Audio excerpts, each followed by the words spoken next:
नमस्ते विभाजी, मैं शीतल। या नमस्कार नमस्कार शीतल जी।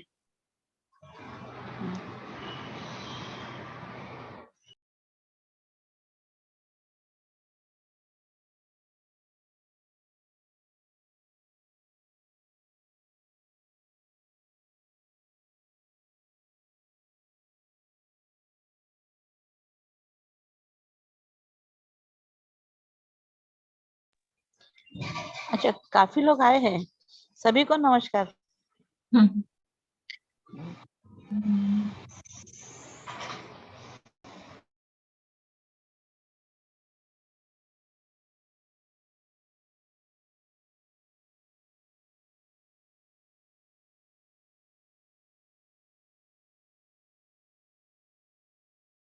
Okay. So, namaste and good evening, dear brothers and sisters. On behalf of Indian section, I welcome all of you to today's session.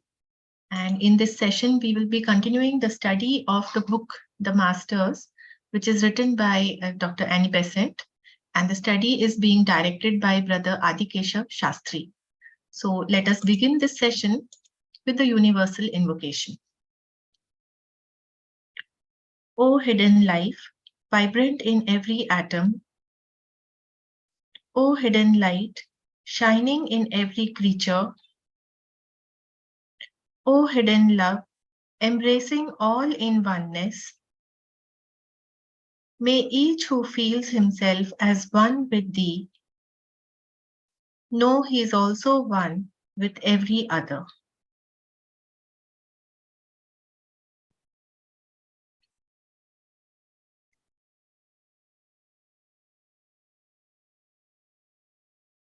Welcome back. So we are taking this part 2 of the book, The Masters, and I request Brother Keshav ji, the senior member from Devangiri Lodge, Karnataka, to begin the study today.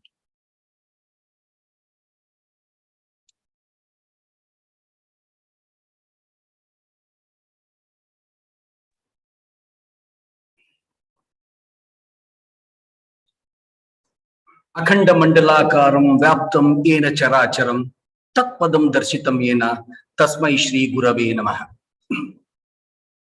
Good evening, brothers and sisters. We will continue with the second part of the study of the book Masters, written by Besant ji. Last time we were discussing about the perfect men. In this perfect men, we did study about the perfect man, who is a link in the chain of evolution. Next, we thought of the outward and the inner commands, the outer and inner commands.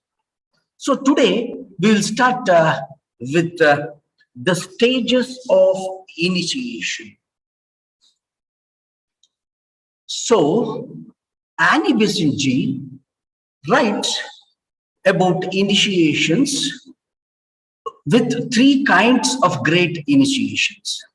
The first one is the first initiation. The second one is the second initiation. And obviously the third is the third initiation. The first initiation is also called as the baby initiation. So we will discuss right now about the first initiation. The first initiation, this stage of the Christ life. Here, Madam G gives an example of Christ life. The Christ life is also the Buddha life, is also the Krishna life. So this stage of the Christ life or the Buddha life is entered by the first of the great initiations, in which the initiate is the little child. Sometimes she calls it as a little child, just 3 years old. Just imagine the developmental stage of a 3-year-old kid. So the first initiation is like a 3-year-old initiation. And the man, the perfect man, must regain the child state he hath lost. He must become a little child in order to enter the kingdom. It is easily said to regain the child state he hath lost. We have lost all our the childly state. To become a child, to become a little child once again is a difficult task. So a perfect man is always like a little kid. The little child, the 3-year-old kid, it tries to learn everything that it gets. It is innocent. It is empty. So to become a perfect man or the perfect men in their initial stages, in the first initiation level, were little kids who were empty. So they could fill in whatever they could get. Next important aspect here is that, so passing through this portal, especially the childlike portal, he is born into the Christ life and he is treating the way of the cross. It means he is learning, he is trying to learn, and he is treading the way of cross. So he is not a perfect man yet, but he is in the path. Has he put on his leg in the path? Don't know, but he is ready. That is the first initiation every human beings. It is not about the perfect men. We also get the first initiation from the great perfect men that have crossed the path. So we should be ready to accept that first initiation with complete emptiness. Once we have that, definitely we can also gain what the masters have gained. That's what Madam G wants to say. So then this man passes onwards through the successive gateways of the path. Yes, it is not one stage. The initial stage is to be childlike. Once that initiation takes place, definitely there are many gateways which have to be passed on. So crossing one childhood level to the other, that means learning the levels one by one. That is the first initiation that takes place. So at the end of all these pathways, he is liberated from the life of limitations, of bondage. Yes, it happens. So it is like, a kind of chains that are, bound to us.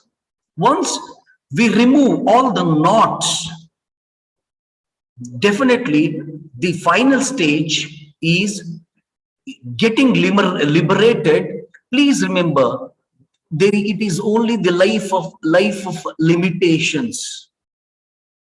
Whatever we are living in the physical world, everything has a limit. Everything has certain kind of yes or no. Everything has duality. So once that is passed, that level is passed, then he becomes the perfect man, the guru. That's why we say dvandvatitam.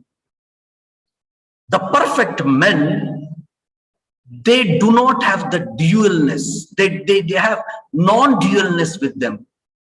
And the bondage to our mind, especially the lower mind. And he dies to time to live in eternity. So whatever we have, especially when we say it as time, when we say time is, it has certain things like, as Einstein said, E is equal to mc squared. So energy is related to mass. Time is related to something which starts. So we are living in this time. This time dies away. When this time dies away, that is the mokshatva. That is the ultimate eternity that we pass on, because there is no time there. That's why we call it as a stage where na sadasin, no sadasin, there the truth doesn't exist.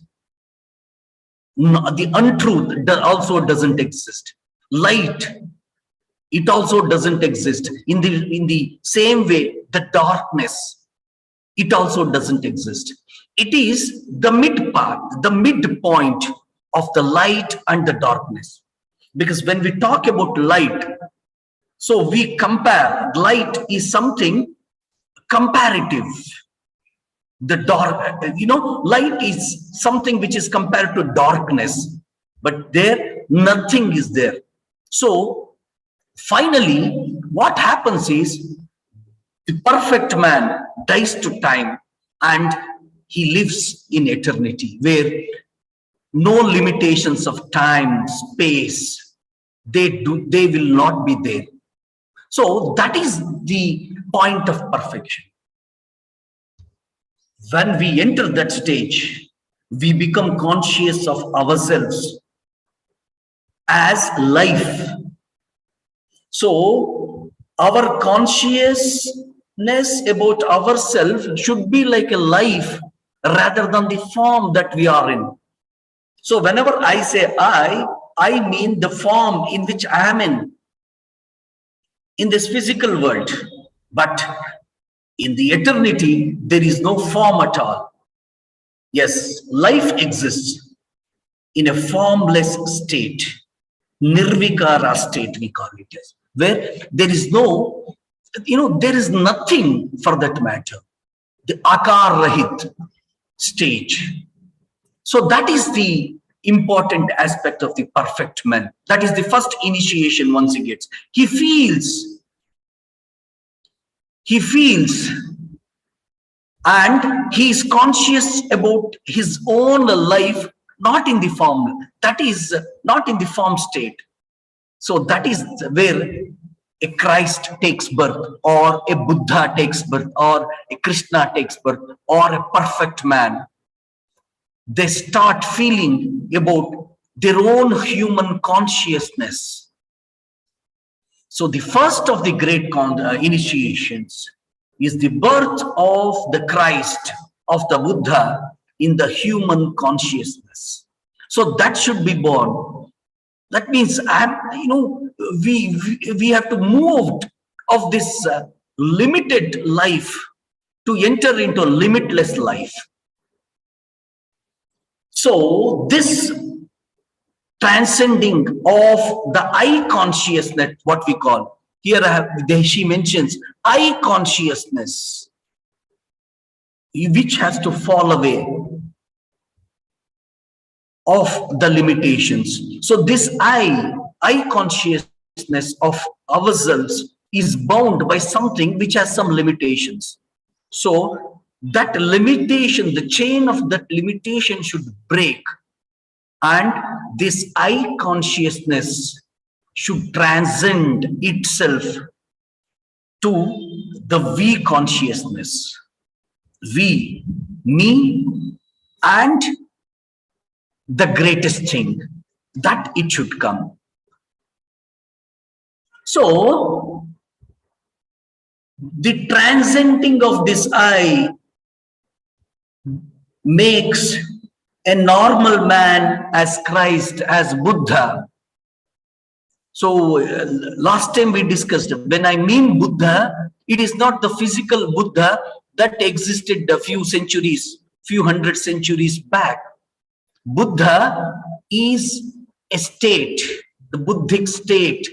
So he is Buddha. Buddha means it's a state, not the person who preached Buddhism. He became a Buddha. Yes, he preached in the physical form, But to become from an ordinary prince to that Buddha, so that is the path we are seeing. Next important aspect is these things, the birth of Buddha or the birth of Christ, they have 4 degrees of development. They have 4 degrees of development. Those, they start from thoroughly good man to the triumphant master. So, yes, when Christ is born, when Buddha is born, he is a thoroughly good man because he thinks of the consciousness. He thinks of the developments he has to make in his consciousness. And finally, he has to become a triumphant master. So this has 4 stages altogether. And each of these degrees or stages is entered by an initiation. Always an initiation is given. So we are talking about the first initiations.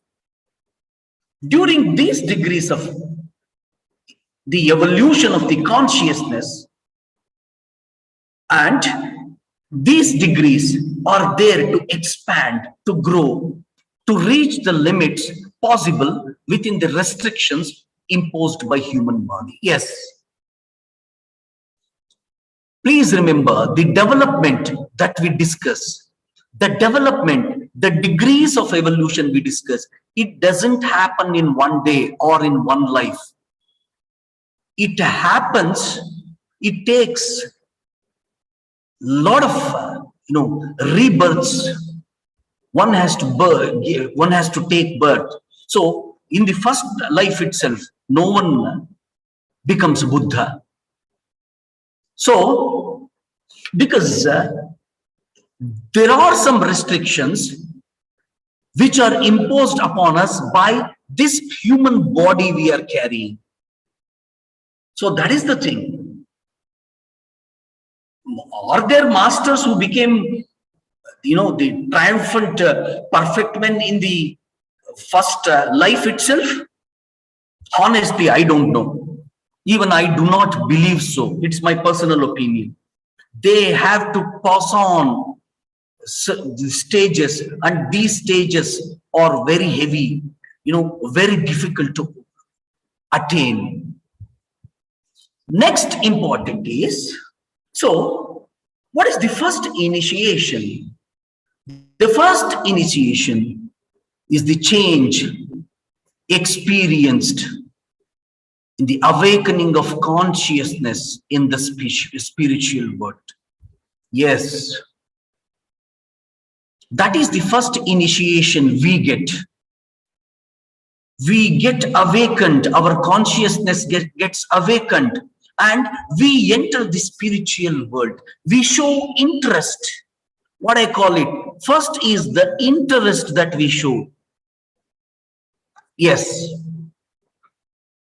In the consciousness, in the spiritual world, in the path of the perfect men. So that is the first initiation.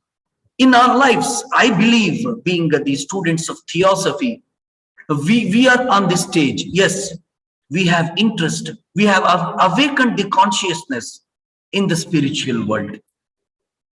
And this characteristic of this awakening is a feeling of sudden expansion and of widening out beyond the habitual limits of the life.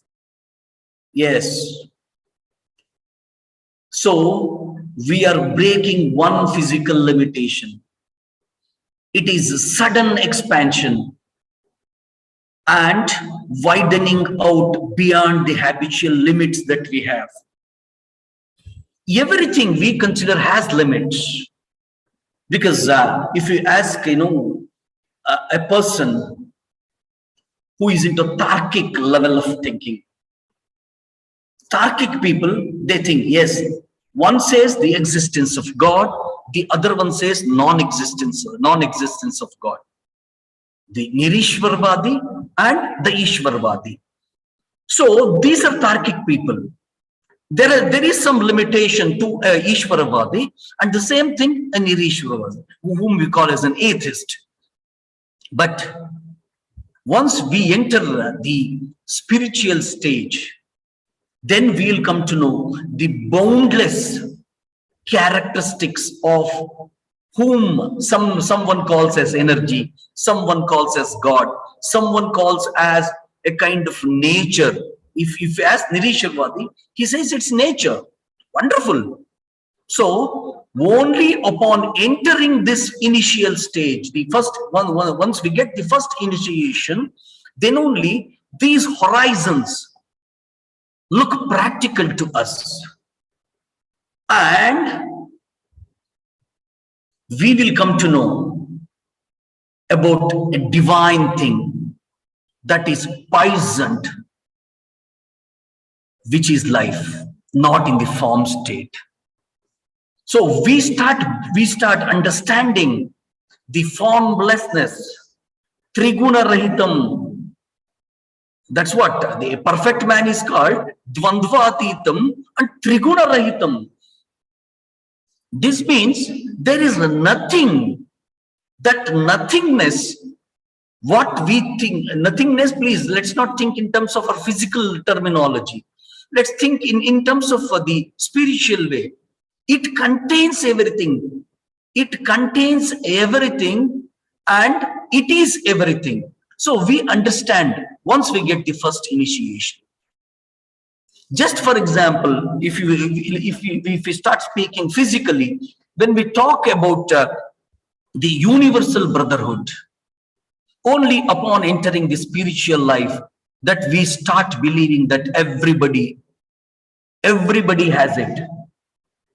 Everybody has a hidden life, which is one, and that one has become many. So that is the first initiation. And in the first initiation, this initiation is joy. We'll start analyzing the things and we'll come to know that the thing that we are looking for, the thing that we are learning is pure joy, not sorrow.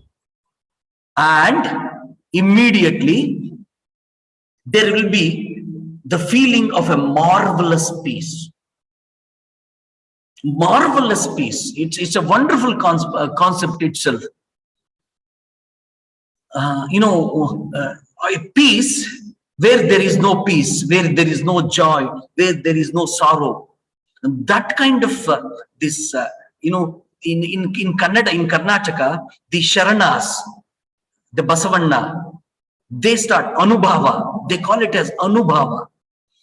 That means which should be felt by oneself, which is unexplainable. So the feeling of marvelous peace is obtained, and the feeling of reality that all life in a form seems as death, and the earthly light we see as darkness. That's the beautiful sentence Madam Ji has used. The reality which is all in the form, we will now come to know that it is not permanent, it is not perfect, and we see that it has death. And the earthly light we see, earthly light in every aspect, in every sense, we see it becomes the darkness. So there is a light above this earthly light, which is not like earthly light, and which has special characters. One should enjoy it. So this stage, first initiation, makes us feel that it is an expansion so marvelous in its nature that consciousness feels as though it had never known itself before. The consciousness that we are thinking of, when we expand our consciousness, and the thing that we are thinking about, the characteristics of that consciousness when it grows, when it expands, then we can only feel. And then at that stage we feel what I was thinking about, whatever I was thinking about, the consciousness was not that. That is death. The consciousness now I am feeling is real life. That's what it is in the first initiation. So here we will also get a feeling that the form is only an instrument one uses while he is oneself. The living consciousness is one in all that lives. That's what the universal prayer that we say, invocation we say, yes. Now we consider, you see, we consider the Atman that dwells in our body, Purushatma, and we consider it as one entity. But when we move out of that limitation and we have the universal consciousness, we see that the same thing is existing in all that lives. So this first initiation can also be called as unity of humanity, 100%, the universal brotherhood. That's why that's the first point in the theosophical this unity of humanity, where we see the total humanity as one, and there is none other than the humanity.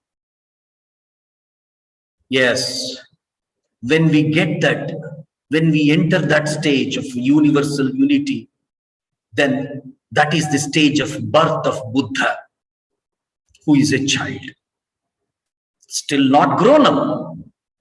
That is the first initiation of becoming Buddha. Next thing is, this childic Buddha should grow into the perfect man, and he has to do so much. He has to face a lot of wearinesses. He has to endure a lot of sufferings. He has to wage many wars, and he has to have a lot of obstacles to overcome.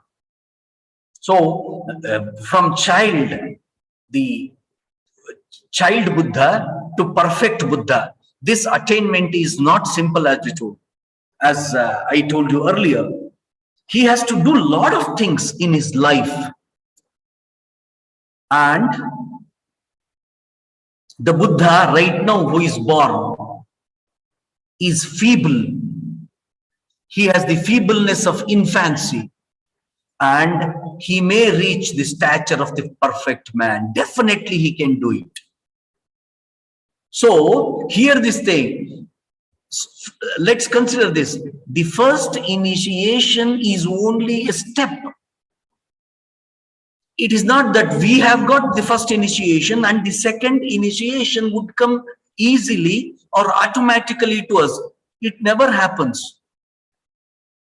We have to go and fetch that second step. So this Buddha is again very feeble. He has to become a perfect man, and to become perfect man, he has to undergo a cycle of operations which are required. Next thing, he should face all the hurdles of life in his path. Look at the great people who have become perfect men, whether it is Christ or Buddha. It is not an easy task. They were born, there was a superpower, they became super. No, they all face the hurdles of life. It is not that when we consider that we are facing the hurdles of life. No, all the perfect men faced those hurdles. And this is rightly said by Krishna in chapter 2, verse number 56. Dukkeshu anudvignamana sukeshu vigataspruha vita raga bhayakrodha stithadir muniruchyate. So to become from the child, the stage from child Buddha to perfect Buddha, They have to, they passed on, they developed certain aspects, they practice certain things. Dukkeshu anudvignamanaha. Whenever this Buddha, the child Buddha, faced dukkha, he never thought about that. He became anudvignamana. Sukheshu vigataspraha. Whenever he had joy, the physical joy or the enjoyment, he became sthita prajna. So he thought, he saw dukkha and sukha in the same manner. Vita raga bhaya krodha. Raga and bhaya. Vita, he left raga, bhaya, krodha. All these things he started living. It didn't happen it didn't happen in one day. He took a lot of time to move away this raga, this bhaya, krodha. Once everything is done, he is called as Thitadir Muni Ruchyate. He is called as the Muni, great Muni, or Sthita Prajna, or a perfect man. So even Krishna said to Arjuna, it doesn't happen in one day. You have to start living one by one. Renunciate. Na karmana, na prajaya, dhanena, tyage naike. That tyaga comes here. We have to sab ko tyagna hai. We have to renunciate everything for that matter. So this was about the first initiation, where the Buddha is born, who is a child. Now we will discuss about the second initiation. Second initiation comes when the consciousness develops until the first stage of the path is trodden. So the first stage is removed, and the disciple, the second stage Buddha, sees before him the second portal of initiation. Yes, he understands the unity of humanity. So once that is gone, even that has limitations. So once that limitation is removed, the second stage of initiation starts.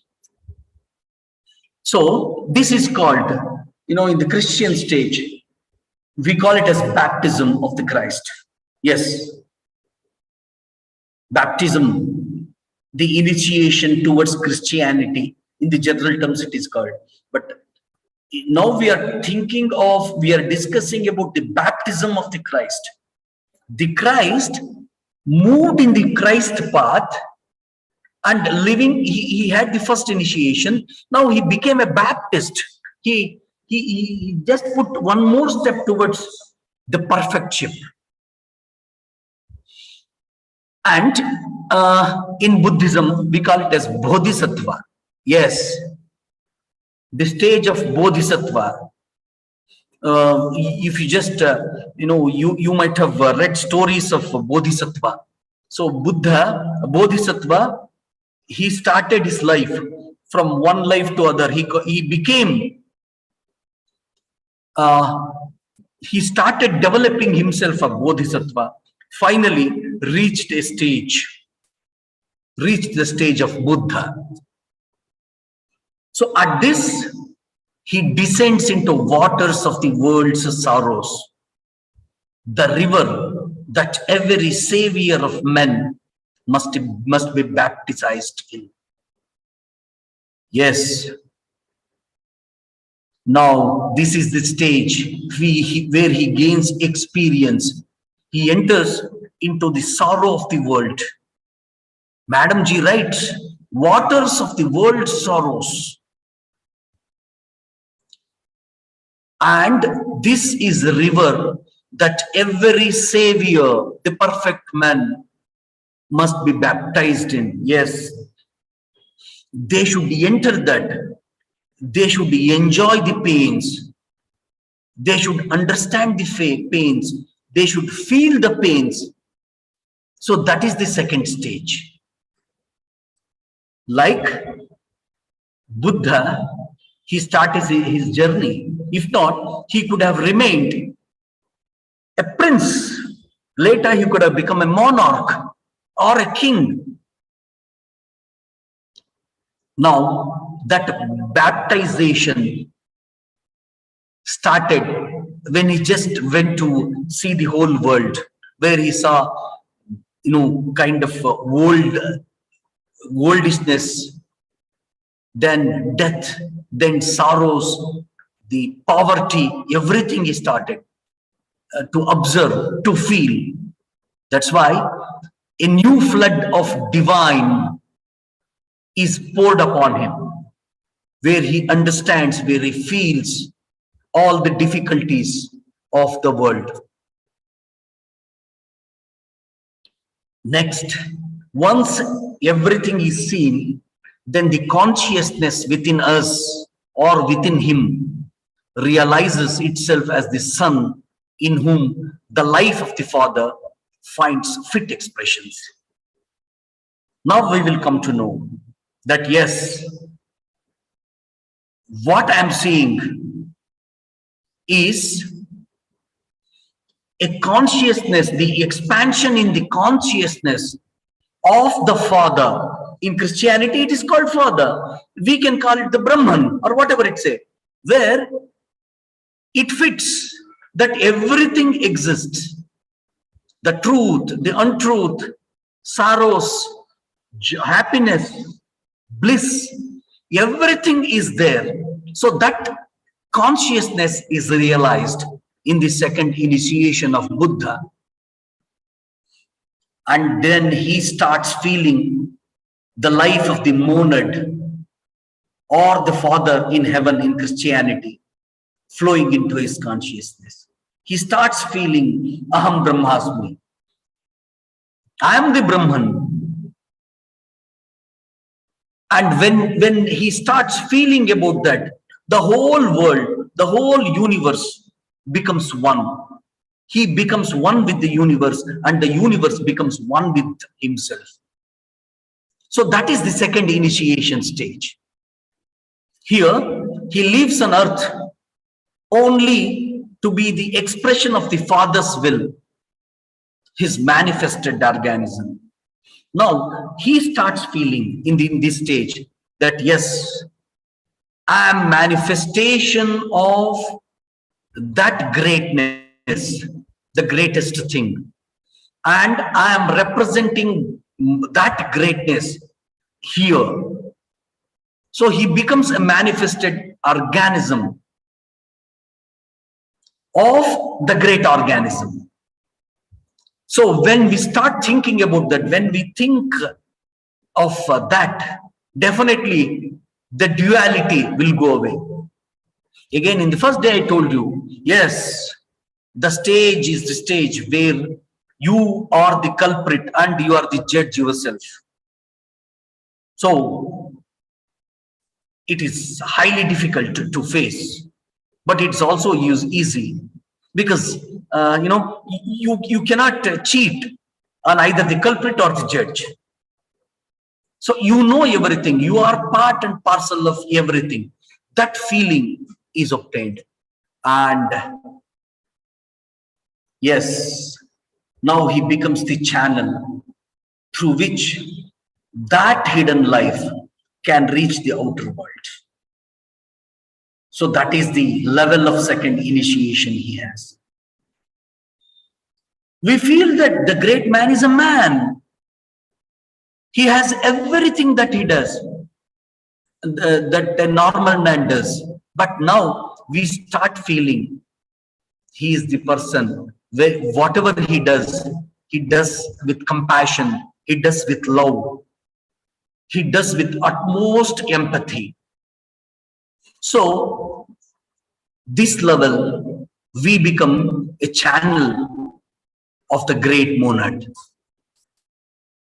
Yes, Madam G also says he is the priest of the mystery God who has entered within the veil and comes forth with the glory shining from his face. So he starts that kind of knowledge-based journey where that mystery called, that mysterious thing or mysterious entity, you can call it anything for that matter. And he starts, and the same thing, that glory is shown on his face. And there, in the second level of this thing, as Bhagavan told, there will be nothing for the non-duality here.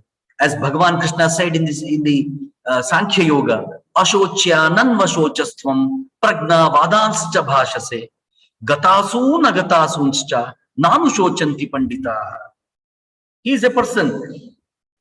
The first initiation given by Krishna to Arjuna is that for whatever you should not feel sorrow, you are feeling. Even then you are talking like a pandit, as a pragnavant. Pandita means the person who is on the steps of the spiritual world, spiritual path. Gatasun agatasunscha. He doesn't care for whatever which comes and whatever goes out. Nanushocanti pandita. He never thinks about that. Yes, that becomes the whole characteristics of this second stage of initiation.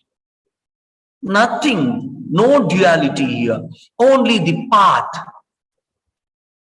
And it is there that he begins, that the work of love symbolized in the outer ministry by his willingness to heal and to relieve round him, press the soul seeking light and life. Then he starts off emanating the light of love in the outer ministry. So whenever we see, whenever we are on that path, one can feel that we are giving out pure love to relieve and to heal the whole world. And around him, press the souls seeking light and life. And he gets people, he gets surrounded by people who are walking on the same path. And those people feel a power that raises, a life which vitalizes. Yes, they bring new hope, new strength to the people surrounding them. So that is the level of second initiation Buddha has got, the Christ has got. And once that happens, there is third initiation. So we can call Buddha and Christ at the level of the youthfulness, we can call it. Now there's a one more initiation that is given, and this third initiation is before him now, and this is again one more step of his progress, and he has a brief moment of peace, of glory, of illumination. Here he could feel that yes, there is something, a small moment where he finds peace, glory, and illumination. And this is a small pause in his life, a brief cessation of his active service. Yes, he stops his active services. A journey to the mountain whereon broods the peace of heaven. There is a brief stoppage. Maybe we can call it for recharge. When battery is down, one has to recharge.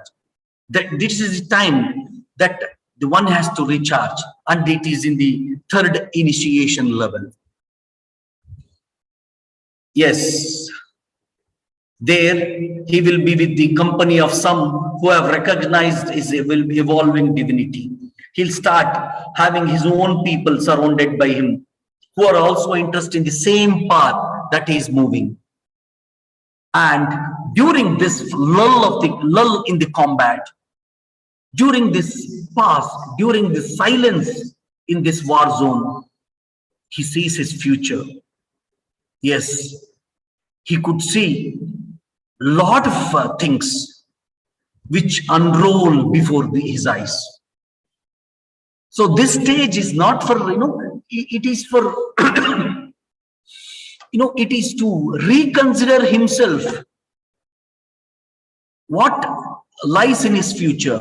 So all these things during that pass will come to him, and he starts beholding the sufferings which are before him. This solitude of Gethsemane. Gethsemane is, a place, or that place, that garden where the Christ carried his cross, and the agony of Calvary. Calvary is a mountain there in the Middle East where Christ was crucified.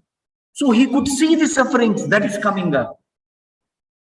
Christ beforehand, or Buddha beforehand, he could foresee what is coming to him, to his physical body, what would happen. He could see the solitude of Gethsemane. Yes, when he carried, nobody was with him, no friends, none of his followers was with him. And where the mountain of Calvary, where he was crucified, he took all the pain. So that those things come up. When it comes up to him, now he says, yes, this is the right time that I am uniting with the Father. Yes, in this solitude of heart, now he must experience the true unity of the Father and Son. Since we are talking about Christianity here, the Trinity, Father, the Son, and the Holy Ghost. So Son, he gets united with the, Son gets united with the Father, the ultimate. So once it is realized, he doesn't see his Father's face. Okay, all men, he loses, connection with everything, to his Father, all the external contacts with the men he had, even with God, everything will be cut off. And within his own spirit, he may find the one. The ultimate, he will find the one. So this is the stage of solace. This is the stage of being alone, the loneliness. So here, initiation 1, 2, and 3, that we have discussed. Next important thing is the dark night of the soul. Yes, once this third stage of initiation takes place, he starts feeling that all human love is a mockery, and the human faith. Please remember, here the word human love and human faith. He loses faith on it. It is not the true love or the true faith. Yes, it happened to Christ. It happened to Buddha. It happened to every perfect man that lays. He feels that all, it is nothing. It is only a kind of dream, or you can say dream that he had. Yes, he starts feeling that my only connection, my only tie is with the ultimate. And all that embodied aid, all that people is useless. That's why we call it na prajaya. Their prajas won't come to you. Yes, until sometime they are with you. But one, the Amrita Manusha, he feels that once that stage is passed, I don't need anything for that matter. So he starts feeling that. Yes, he feels bitterness about everything that's there. So that is why it is called the dark night of the soul. he has to pass over a gulf of wideness, that too without crying or anguish. He can't show his emotions there. So that is the thing. Yes. When this happens, there comes the deeper darkness of the hour, when a gulf seems to open between the Father and the Son. He starts feeling that a gulf means, a breakage, we can say, between the Son and the Father. So that oneness seems to go away. He feels it at that stage. Yes. And this gulf is a drift between the life embodied and the life infinite. So there is a drift between this moment and the life that is infinite. This dark night of the soul is the bitterest of all the ordeals of the initiate. This is a very difficult stage, when even the consciousness of the life of the sonship is lost, and the hour of the hope for triumph becomes that of the deepest ignominy. Yes, everything, even why this happens is that sonship should be lost, because there is no difference between the father and the son, but still there is some little bit of duality is left. That should go off. It's a very difficult stage. He sees the enemies exultant around himself.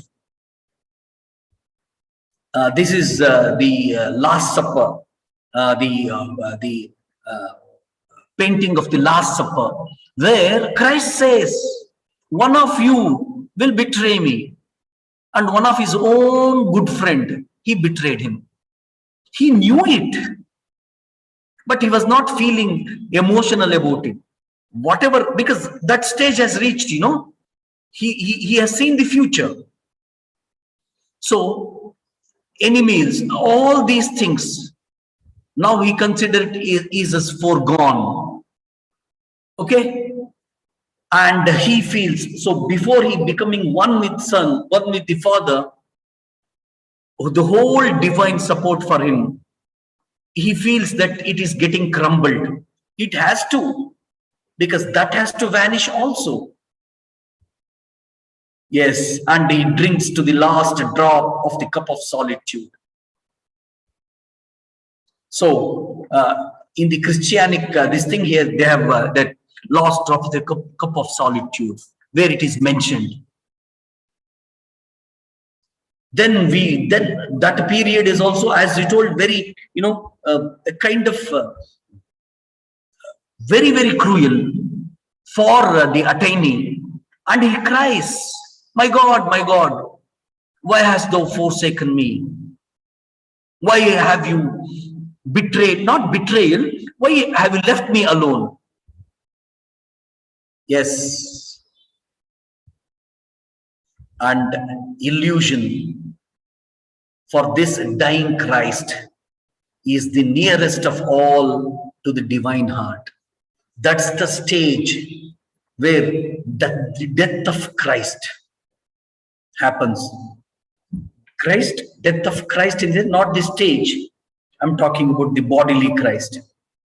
And once it happens, he would feel that yes, there was no drift between me and the Father, and everything was very close, very nearest of my divine. I was very nearest to the divine heart. So, Son must know himself to be one with the Father he seeks.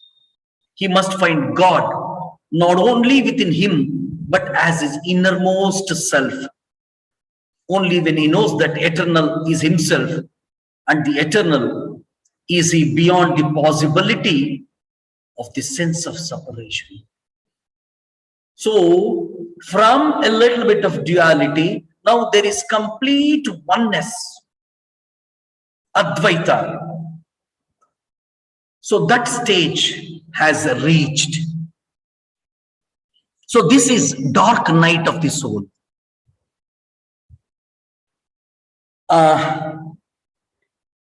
Do we have, should I finish it off, or do we have another 5 minutes? I think yes, if you can complete it in 5 minutes, then yes, you can go ahead. I don't think so. So we can take this last step, I mean, the glory of perfection for the next this thing.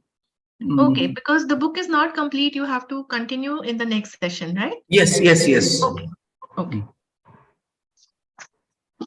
So we will continue with the glory of perfection. Now, there is a stage where there is a lot of confusion. And once this confusion is over, then is the final stage of the glory of perfection. So all the imperfectness has gone now. The Buddha has become Buddha. So he is the real Buddha, the perfect man. So we will continue about the glory of the perfection in the next week.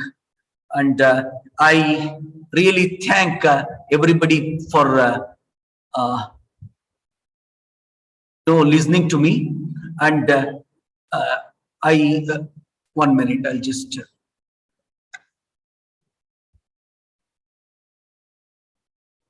Thank you, brother. Thank you for today's presentation. Yes. Thank you very much. And giving us this insight into the book, The Masters, and what are the stages which lead the aspirant from in his spiritual life to the level of the masters. So we have seen these initiations 1, 2, and 3, and we'll be continuing in the next session with the remaining.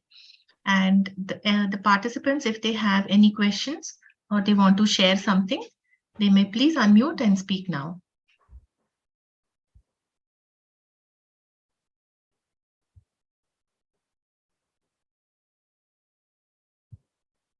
Any questions, anybody?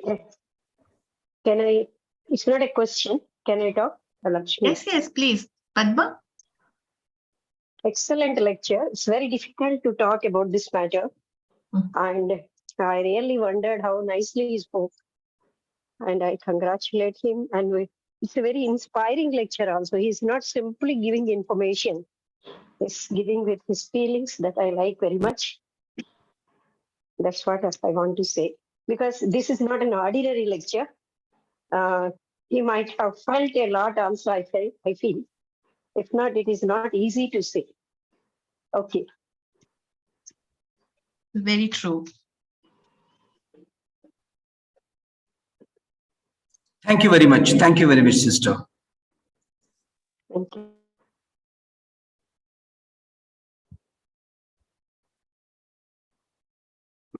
That is very true. We live our ordinary day-to-day lives, and what we are talking about, we think that it is something way beyond our present state, but it is very much attainable.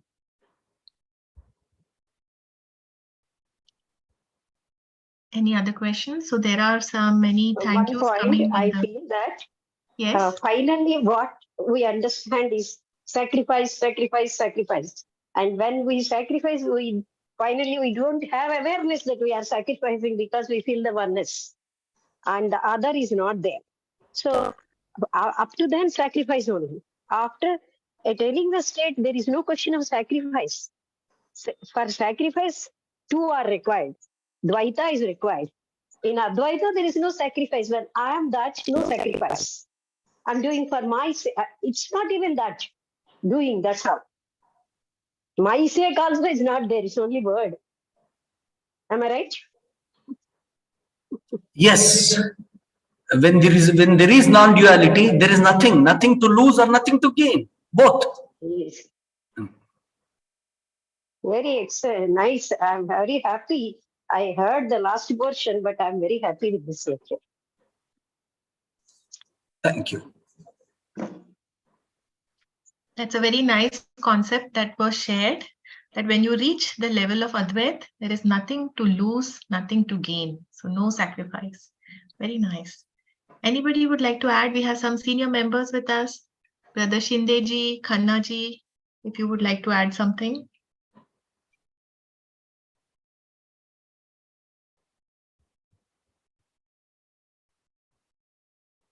Yes. Adi Keshav, very nice. Namaste, sir. Namaste, namaste. Namaste, sir. And you are speaking about the book Masters, and you have given thoughts of Annie Besant, which are really, she has experience, she has met the masters, and therefore her thoughts are really contemplative, and which you have contemplated, and whatever you have understood, that you tried to explain with reference to Bhagavad Gita and all those experiences. Very nice. You also spoke about the initiation. I suggest also to everyone, I know we don't know, we speak about the initiation nowadays. Initiation is the expansion of consciousness. It is a dimensional change. So when we are in the physical consciousness, that means first we are in that first stage. And when we rise to the astral consciousness, it is second initiation. When we rise to the mental consciousness, it is the third initiation. And when we rise to the buddhic level, it is fourth initiation. And when you rise up to the fifth, you become the master.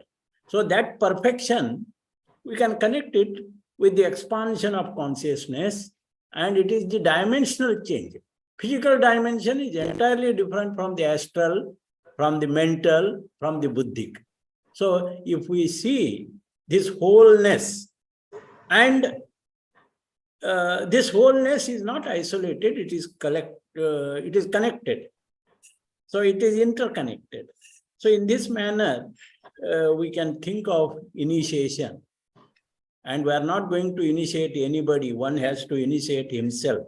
One has to expand his consciousness himself. Very nicely explained, and you explained the thoughts of Annie Besant, and we enjoyed it. Thank you very much, Adi Keshav.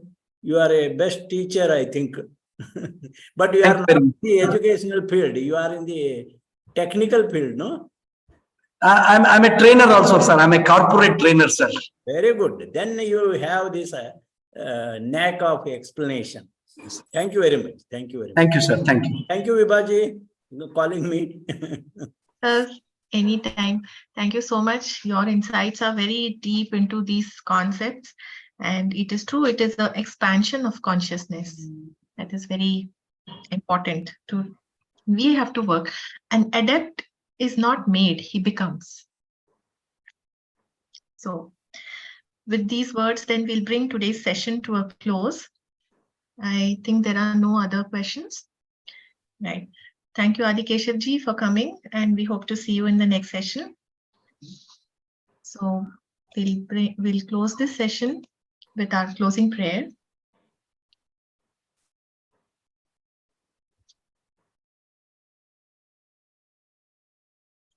Om Asato ma sadgamaya Tamaso ma jyotirgamaya Mrityorma amritam gamaya.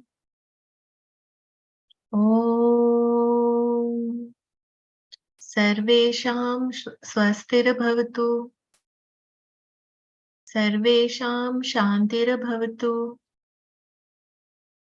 Sarvesham purnam bhavatu Sarvesham mangalam bhavatu Lokah samasta sukhino bhavantu Sarve bhavantu sukhinah Sarve santu niramaya